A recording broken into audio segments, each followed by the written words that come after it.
we want to talk about that vibrational version. And in the hours that we are together today, it is our desire that you become as happy, exhilarated really, about the vibrational reality as you are about the manifested, actualized, demonstrated reality. Because when you reach that place, that realization of the vibration and the subsequent wonderful emotions that come from that, when that becomes a high priority for you, then all of the manifestations, all of the things that you can see and hear and smell and taste and touch, then they begin to flow easily into your experience. And of course, we know that that's what humans think they mostly want. It isn't, but it is what you think you mostly want. You want the dollars in your bank account. You want the money in your hands so that you can exchange it for things that you want. You want your lovers to be tangible, to be seeable and hearable and smellable and tasteable and touchable. You want the tangible demonstration of life. That's why you are who you are. You are extensions of source energy in your very real time-space reality. And we are not for a moment wanting to ask you to draw back from this manifested, materialized world, because it is an extension of the source. But there is an understanding that if you can get hold of it here today, some of you already have it. If you can get hold of this understanding that you are first and foremost vibrational beings living in a vibrational universe, and if you can, for a little while, put your physical senses on the back burner just a little bit and allow your emotional sense to come forth in a stronger way, where you care more about how you feel in a moment than you care about what's actually manifested that you might be seeing. We want you to become the aligner, the allower, the resonator. We want you to care about the resonance of your being. Now, what we mean by that is you were source energy before you came into this body. You've heard us say this so many times, you can speak it right along with us. Let's do it fast. You were source energy before you came into this physical body, and you came into it, you're doing it. You are really doing it. And a part of you came forth into this physical body, and here you are exploring this time, space, and reality. You know what you don't want, you know what you do want, and from this synthesizing of life through your unique and important perspective, you launch rockets of desire all day, every day. And by that we mean you have ideas of what would be an improvement for you, even if it is something as simple as an improved highway condition or an improved kitchen drawer where you can find something in it. You are looking for improvement all day, every day, and launching these vibrational requests. Now, most humans are not very excited about the vibrational request, but we want you to be excited about the vibrational request. And we promise you that you would become excited about the vibrational rocket of desire that emanates from you if you were consistently in vibrational alignment with that desire as you launch it. But you're usually not, but you could be, but you're usually not, but you could be. But if you were in vibrational alignment with the rocket that you launch, you would feel really good all of the time, because as you launch a desire that you're up to speed with, the ensuing emotion that you feel is one of elation, one of passion, one of exhilaration, one of interest. You just feel so good when you are in any moment up to speed with what you are vibrationally launching. So you've launched this rocket, and the larger part of you, that part of you that was in existence before you came into this body, who still is in existence in the non-physical realm, even though you are in this body, you want to call that your soul. We like to refer to it as your inner being, that source within you. That non-physical part of you exists simultaneously with this physical part of you. And when you are aligned with that non-physical part of you, you feel so good. You feel frisky and clear-minded. You feel sure of yourself. You feel love. You feel all of those things that you would describe as feeling good. But when you're not up to speed with that, and it's easy not to be, but we'll help you to be more up to speed with it more of the time, It's easy not to be up to speed with it. When you're not up to speed with that furthest, most expanded part of you, which you just caused to become more expanded because of the rocket that you just launched. When you're not up to speed, you feel negative emotions. So your emotions are your indicator of your allowing, of your resonance, of your being fully present. Now, the source within you is always looking to you and through you. Sometimes you get that. Have you ever just had an idea that was so brilliant that you just knew it came from some broader perspective? So two things happened in that moment of that brilliant idea. One thing that is happening all the time is that Source is right there with you, knowing what you're living and flooding the best idea in this scenario that is available into all of the universe. That's the first thing that happens, but it happens whether you know that it's happening or not. But the fact that you realized the idea, the fact that you felt the idea, and when it felt wonderful when you realized it, that means that the second thing has happened, and that is you're up to speed with who you really are. And that's what you're wanting more of the time. That's what you're wanting most of the time. That's what Esther is wanting all of the time. When you get tuned in to this high frequency, you become intolerant of hanging around in lower frequencies. And we don't want you to be intolerant in the sense that you throw little fits. Or big ones.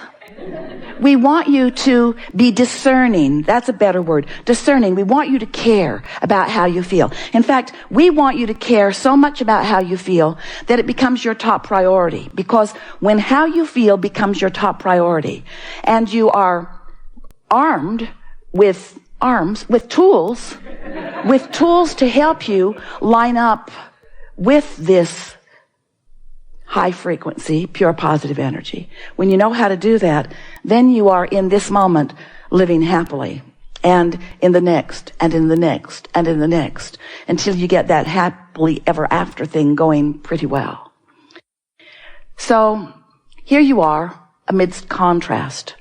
But contrast is for clarification, not to beat you up. And the reason that sometimes it feels to you like the contrast of your life is beating you up is because you have not learned to manage your own vibrational relationship with that broader part of you. Some of you would say, well, if Source is so smart, and Source is, then why isn't Source managing the contrast between us better? And we say, because you have the free will to sift and sort and choose and offer vibrational frequencies. You are a transmitting and receiving mechanism, first and foremost. So when you think a thought, you have the right to think that thought. Law of attraction will bring things like that thought to that thought. Within 17 seconds of you focusing on something, another thought like it joins it. And that's momentum. You hold it for another 17 seconds in that thought vicinity, and another thought joins it. More momentum. By the time you cross the 68-second mark, there is enough momentum in your thought to establish your point of attraction. And that really is what we want to talk about all day, every day with you. We want to talk about your point of attraction. And what your point of attraction means is you and what you're emanating, and therefore what law of attraction is bringing back to you. That's all that it means. Your point of attraction means everything, because your point of attraction is you letting in or not letting in, you allowing into your experience things that are a vibrational match to your habit of vibrational offering. Most people have no awareness of their own vibrational offering. A belief is just a thought that you keep thinking. A belief is a vibrational offering. So if when you were born, your parents were feeling money shortage and they spoke it to you on a pretty regular basis, before long, you began to believe their belief. Now, the reason that you began to believe their belief is because they demonstrated their belief all day, every day. Because they believed in not enough money, they did not have enough money. So you weren't making it up.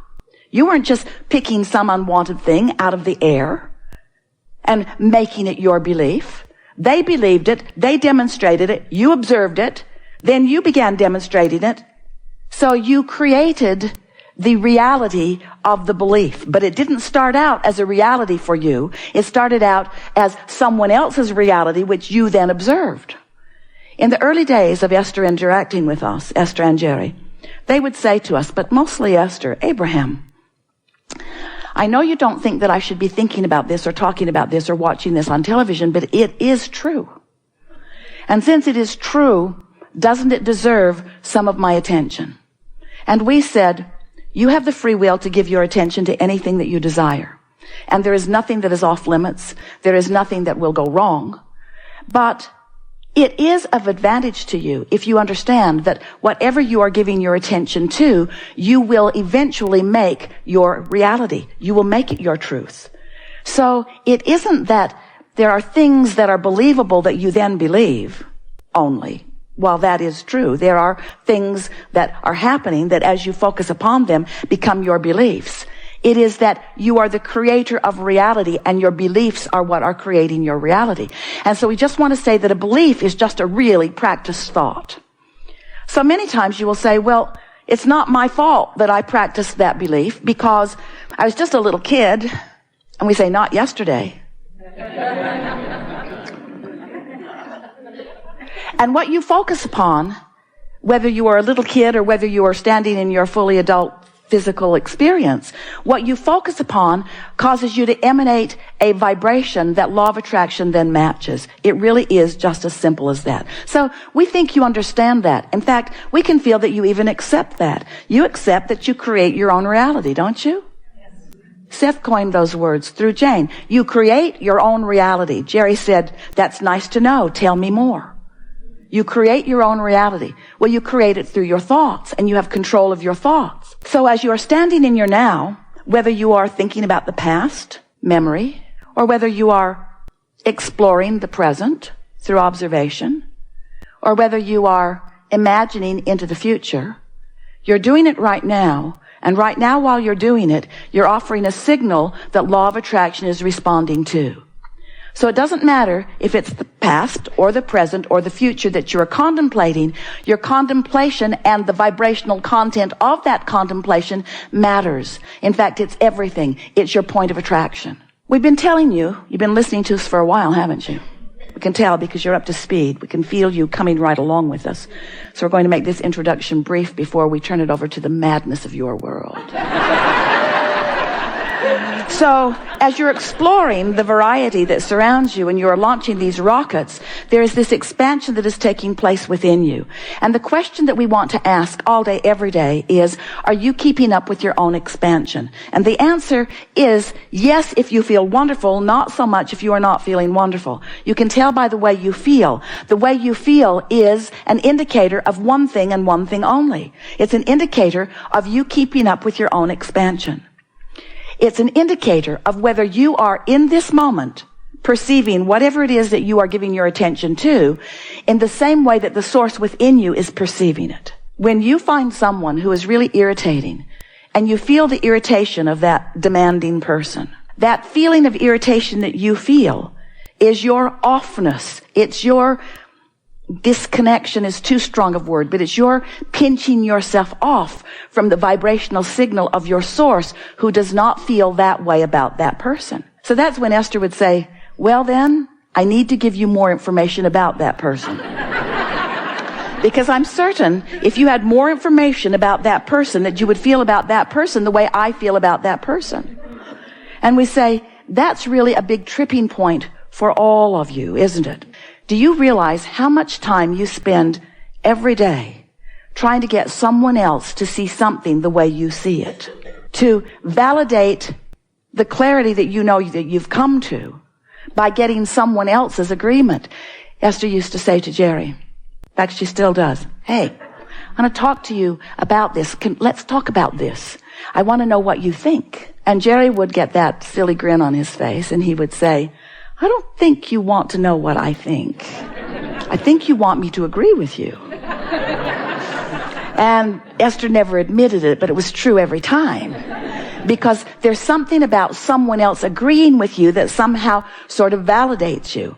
And we want you to know that the validation that you're looking for is that alignment with that source within you who has expanded and evolved and who stands as the vibrational reality